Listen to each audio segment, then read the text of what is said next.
Bu illər ərzində, yəni bu şəxsi inkişafla bağlı nələri öyrənirdimsə, hamısı gəlirdi o incə aləmə dirənirdi, yaradıcı ilə əlaqəyə dirənirdi, amma sevgi yolu ilə, təşəkkür yolu ilə, şükür yolu ilə. Nəyisə istəməklə yox, nəyisə dilənməklə yox və yaxud da şərt kəsməklə yox ki, sən mənə bunu, mən sənə bunu. Kimlərisə kəsib doğrayaraq yox ki, mən bax niyyət eləmişdim, indi kəsim doğrayım, paylayım, güya kasıblara və s.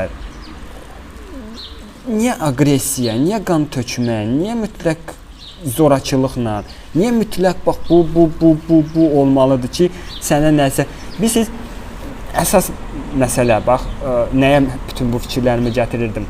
Cənnət və cəhənnəm haralardasa deyil.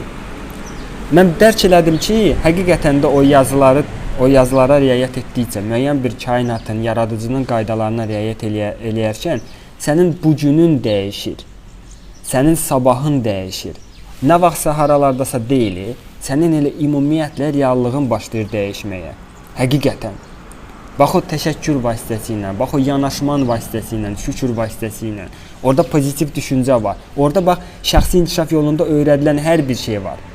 Bu sənin özün üçün lazımdır, bu günün üçün lazımdır.